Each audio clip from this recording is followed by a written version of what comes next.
Таңертең ерте Жаңа Зеландияда күн ерекше құбылысты бастан өткеріп, аспан небәрі 1 минутқа қараңғыланып қалады. Зак Матильде денесін суық тер басып оянады. Ол терезеден сыртқа қарап, күннің оғаш көрінетінін байқайды. Содан кейін су ішу үшін ас үйге барып, радионы қосады. Бірақ одан тек статикалық шу ғана шығады. Жатын бөлмеге қайта оралғанда сағаттың тоқтап қалғанын көреді. Оны сандар қозғалғанша түрткілейді. Сондай-ақ ол ресепшнге қоңырау шалып көреді, бірақ ешкім жауап бермейді. Осыдан кейін Зак көлігімен жолға шығады. Жанармай құю бекетіне тоқтап, багын толтырады. Бірақ ақша төлейін десе, ешкімді таба алмайды. Ғимараттың артқы есігінен ішке кіріп, күйіп кетудің сәл-ақ алдында тұрған кофе қайнатқышты көріп, оны тоқтан ажыратады. Зак кетуге бел буады және жолда қараусыз қалған көптеген көліктерді көреді. Біраз уақыттан соң бір үйді көріп, есігін қағады. Бірақ мұнда да ешкім жауап бермейді. Содан кейін ішке кіру үшін есіктің әйнегін сындырып қолын соғады. Ас үйден су шашып, бұзылып тұрған қазандықты тауып, оны өшіреді. Барлық бөлмелерді тінтіп шыққанымен төсекте жартылай желінген таңғы ас тұрса да, айналада ешкім жоқ. Қайтадан жолға шыққан Зак әртүрлі апатқа ұшыраған көліктерді көреді.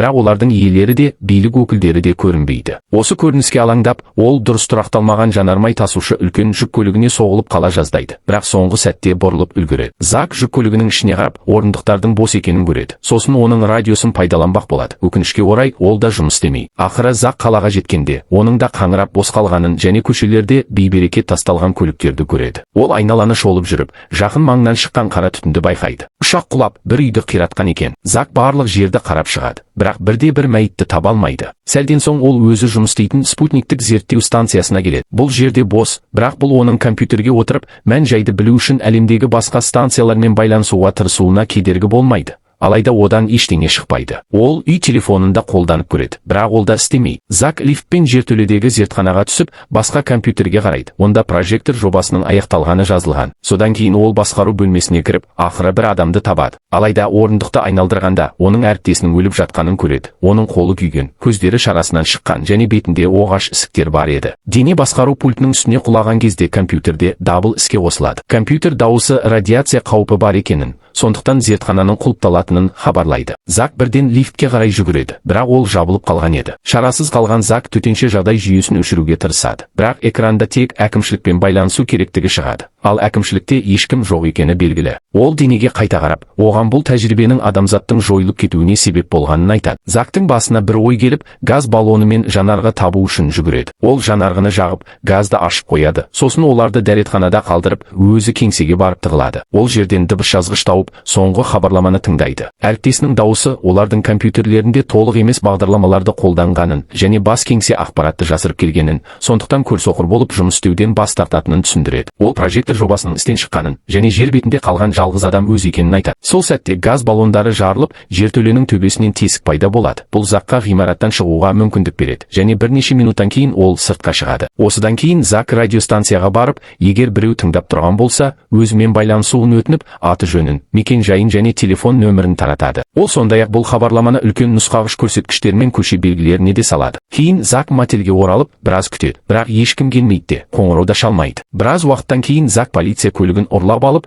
дауыс күшейткіш арқылы аман қалғандар болса, алға шығуын өтініп, қаланы аралайды. Өкінішке орай, ешкім шықпайды. Кешке ол мотельде жаңбыр астында саксофон тартады. Радиодан тек өз дауысын ести бергеннен жалыққан Зак қатты мас болып, заттарды қирата бастайды. 5 күннен кейін Зак музейлерден алған өнер туындыларымен безендірілген зәулім үйде тұрып жатады және таңын жұмыртқа мен шампан ішуден бастайды. Кенеттен оғаш жарық ете түседі. Зак мұны тексеру үшін балконға шығады, бірақ ештеңе таппайды. Кейінірек сауда орталығында Зак көліктің артына бірнеше қажетті заттарды тиейді. Сондай-ақ құлыптаулы дүкендерді бұзу үшін дрелді пайдаланады. Ол наубайханадан әртүрлі тағамдардан дәм татып, әдемі киімдер киеді және ойыншық пойыздармен ойнайды. Зәулім үйде Зак өзін әртүрлі адамдар сияқты ұстап, өз-өзімен бильярд ойнайды. Сосын шкафтан әйелдердің киімін тауып алып, матаның нәзіктігін байқайды және оны киіп көруді ұйғарады. Айнадан өзіне қарағанда ол қатты тебіренеді. Содан кейін Зак мылтық алып, елдің зерттеулерді жалғастыру және әлемдегі күштер тепе-теңдігін сақтау міндеті туралы бейнежазбаны тамашалайды. Бұған ашуланған Зак теледидарды атып жібереді. Бірақ соққыдан орындығымен бірге артқа құлап,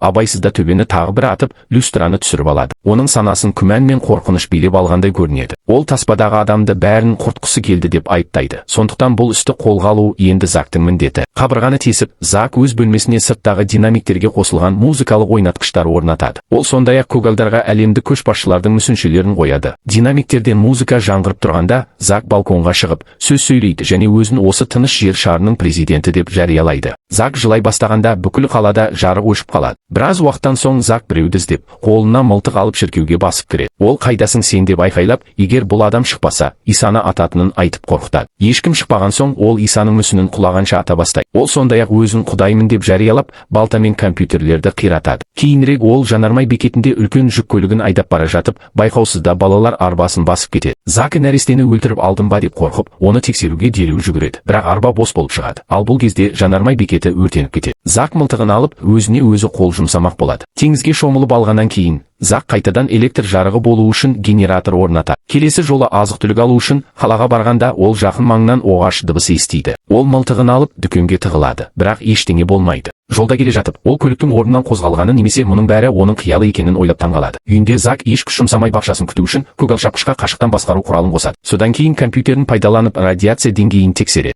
Кейбір көрсеткіштер жоғары сияқты көрінеді. Сондықтан ол компьютерге оларды бақылап отыруды бұйырады. Кенеттен ол тағы да әлгі дыбысты естіп, артына бұрылғанда өзіне мылтық кезеп тұрған Джоанды көреді. Зак қолын көтереді, ал Джоан мылтықтың нағыз емес екенін түсіндіріп, оны түсіреді. Ақыры басқа адамды тапқанына қуанған олар бір-бірін құшақтайды. Кешке олар бірге кешкі ас ішіп, осы оқиғадан бері не болғанын талқылайды. Джоан ауруханада құрт басқан өлі нәрестені көргенін, бірақ баланың өлгеніне 3 аптадан да аз уақыт болғанын айтады. Зак судың шұңқырға қарай кері бағытта ағып жатқанын алға тартып, өздерінің не өлгенін, не басқа әлемде екенін сезетінін айтады. Келесі күні таңертең олар басқа адамдарды іздеуге шығуды ұйғарады. Зактың кешегі ішкендіктен басы ауырып тұрғандықтан, Джоан көлікті жолдың ортасымен айдауға мәжбүр болады. Жолда олар апат болған жерді көреді. Онда көліктің терезесінде бір адам өліп жатады. Жедел жәрдем көлігінен дәрі-дәрмектер шашылған, ал есік алдында бір әйел өліп жатады. Оның қолында радиосы бар еді. Бұл оның көмек шақыруға тырысқанын білдіреді. Джоан оны осы оқиғадан кейін де тірі болған деп есептейді. Сәлден соң Зак Джоанды көлікті тоқтатуға мәжбүр етеді. Осылайша ол күннің күйін тексеру үшін арнайы құрылғыны пайдаланады. Ол Джоаннан күннің лүпілдеп тұрғанын сұрайды, ал ол жоқ дейді. Содан кейін Зак құрылғысын лақтырып жібереді. Кешке олар мотельде қалуды ұйғарады. Кешкі ас кезінде олар басқа адамдарды табу мүмкіндігін талқылайды. Келесі күні олар көбірек аумақты қамту үшін әртүрлі көліктерге отырады және рация арқылы байланыста болады. Джоан ауруханаға барады, бірақ ол жерден өлі нәрестені көрмейді. Зак жергілікті университетке барып, генераторды компьютерге қосады. Кенеттен тағы бір оғаш жарық ете түседі, және Зак ауада оғаш бір нәрсені сезеді. Джоан оған қоңырау шалып, өзінің де оғаш бір нәрсені сезінгенін айтады. Содан кейін ол түрмені тексеруге кетеді, ал Зак кітапхананы тінтіп шығады. Екеуі де бірде-бір адамды таба алмайды.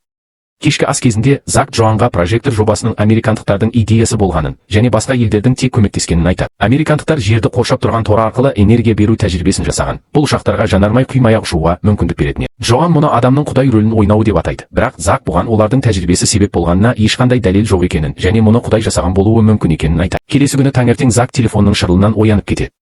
Ол тұтқаны көтергенде Джоанның ресепшн қызметкері болып ойнап тұрғанын естиді. Ол оған төсекке таңғы аса келеді, ал Зак ыстық тамақты абайсызда шалбарына төгіп алады. Олардың түнді бірге өткізгені және енді жұп болғаны белгілі болады. Осыдан кейін олар іздеуді жалғастырмас бұрын көңіл көтеру үшін қала ішінде көлікпен жарысады. Содан кейін бөлініп кетеді. Зак көлге барып қорытындыларын жазбас бұрын бірнеше ғылыми кітаптарды оқиды. Ол ғаламның құрылымы өзгергеніне және қазір тұрақсыз екеніне сенеді. Қалаға қайтар жолда Зак көшені бөгеп тұрған үлкен жүк көлігін тауып алады. Сондықтан ол басқа жаққа бұрылуға мәжбүр болады. Алайда ол көліктермен бұғатталған тағы бір көшені көреді. Ол жалғыз қалған бос көшемен жүреді, бірақ тағы бір жүк көлігіне тап болғанша небәрі бір орам ғана айдайды. Ол артқа қарай жылжып кетпекші болғанда, ғимараттан жаңа жүк көлігі шығып, оның жолын тағы да бөгейді. Кенеттен жүк көлігінің артынан Апи есімді адам мылтығымен секіріп шығып, Закты қарусыздандырып тінтеді. Ол басқа біреуді көрдің бе деп сұрайды. Зак жоқ деп жауап береді. Сол сәтте Джоан Закпен байланысуға тырысады. Содан Апи өзіне өтірік айтылғанын түсініп, Закты саябақтағы досына апаруға мәжбүрлейді. Апи жасырынып тұрады, ал Зак Джоанмен қауышады. Апи олардың қауіпті емес екенін түсінгенде сыртқа шығып мылтығын тастайды. Осылайша үшеуі құшақтасады. Үшеуі бірге жолға шығады және түн батқанша тоқтамай көлік айдайды. Сосын оттың қасында лагерь құрады. Апи осы оқиғаға досымен төбелескенін айтады. Олар бір-бірін ұрып жатқанда өзенге құлап кеткен, ал досы Апиді судың астында ұстап тұншықтырған. Ол есін жоғалтқанда Апидің рухы денесінен шығып болған жағдайды жоғарыдан бақылап тұрған. Осы құбылыс болған кезде оның досы жоғалып кеткен және Апи өзінің рухының оғаш жарыққа қарай ұшып бара жатқанын сезген. Алайда өмірдің ауырлығы оны қайтадан денесіне қайтарған. Бұл әңгімені естіген Джоан оқиға болған кезде өзінің шаш кептіргішпен ток соққанын есіне түсіреді. Ал Зак өткен түні алкогольді дәрі-дәрмекпен араластырып ішкенін еске алады. Ол өзінің өлгенін түсінеді. Үшеуі бұл құбылыстан оқиға болған сәтте өздерінің өлгендігінен аман қалды деген қорытындыға келеді. Түнді олар Апидің үйінде өткізеді. Ол пианинода ойнайды, ал Джоан Зак билейді. Ақыры олар бәрі бірге ән салады. Түн ортасында Джоан оғаш нәрсені сезініп оянады және Апидің төсегінде жоқ екенін көреді. Ол сырттан шыққан дыбысқа еріп, оның бір әйелдің қабірінің басында көз жасын төгіп, ән айтып тұрғанын көреді. Біраз уақыттан кейін Апи күнді зерттеп, оның тербелісінің күшейіп жатқанын байқайды. Егер бұл жалғаса берсе, ол бірнеше күнде күйрейді. Сонымен қатар Джоан мен Апи бірге жүгіруге шығады. Джоан Апиден досымен не үшін төбелескенін сұрайды. Апи сол адамның әйелін өлтіргенін, өйткені бұл қажет болғанын түсіндіреді. Джоан енді оған сене алатынына күмәнданады. Джоан үйге келгенде, Зак оның көңіл күйінің нашар екенін байқап, сөйлескісі келеді, бірақ ол жалғыз қалғысы келеді. Зак оған күн туралы айтқысы келеді, бірақ Джоан бұл мәселені Құдаймен талқылауды айтады. Бұл кезде бөлмеге Апи кіріп, мұның бәрін бақылап тұрады. Джоан кетіп қалғанда, Зак тез арада кету керектігін хабарлайды, ал Апи мұның себебін сұрап, оны өз үйін қорлады деп ойлайды. Зак одан Джоанға не істегенін сұрап, мұнда кім бастық екенін Апидің есіне салады. Сөзге келіспеушілік туындап, Апи Зактың киімінен агрессивті түрде ұстайды, ал Зак оның нәсілшілдік сөзіне ашуланып, оны итеріп жіберу үшін бетіне дыбыс жазғышты лақтырады және қашу үшін жүк көлігіне отырады. Зак оның соңынан жүру үшін джипіне қарай жүгіреді және Джоаннан бірге баруды сұрайды, бірақ ол бас тартады. Сондықтан Зак жалғыз кетеді. Содан кейін Джоан да олардың соңынан түсу үшін көлік ұрлайды. Қуғын кезінде Апи дыбыс жазғыштағы жазбаларды естіп, прожектор жобасы жасаған аспан торының күнге әсер етіп жатқанын біледі. Апи ақыры Закты қуып жеткенде, оның көлігін джиппен соғып, жолдан шығарып жібереді. Содан кейін Апи Закты ұстап алады, бірақ Джоан джиптен мылтықты алып, оқ жаудырғанда тоқтап қалады. Ызаланған Зак бұл жобада бір шикілік бар екенін бір жыл бойы білгенін, бірақ ештеңе айтпағанын және қазір кінәлі сезіммен өмір сүріп жатқанын мойындайды. Апи Зактың алкоголь мен дәріні әдейі өзін өшіру үшін араластырғанын түсінеді. Зак мұны растайды. Осыдан кейін үшеуі бір көлікпен кетеді. Зак күн туралы ештеңе істей алмайтынын түсіндіреді, өйткені бұл туралы американдықтарда көп ақпарат болған. Үйінде Зак тағы да сынақтар жүргізіп, бұл құбылыстың қайталанатыны туралы қорытындыға келеді. Кенеттен жарық етіп, Зак жоғалып кетеді. Джоан оны іздейді, ал Апи қабырғада жүре бастайды. Осы уақытта Зак басқалар жоқ бөлменің балама нұсқасында жалғыз қалады. Ол Джоанның өзін шақырғанын естиді және сырттан іздейді, бірақ таба алмайды. Джоан да оны естиді, бірақ көре алмайды. Закты бір жола кетті деп ойлаған Джоан мен Апи бір-бірін құшақтап жұбатады. Алайда Зак ішке қайта оралып, олармен оңай қауышады. Ол бұл жай ғана дүмпу екенін, ал келесі жолы нағыз құбылыс болатынын айтады. Апи бұл мәселені шешу үшін торды құлату керек деп есептейді. Сондықтан ол достарын әскери қоймаға апарып, есігін жарып кіреді.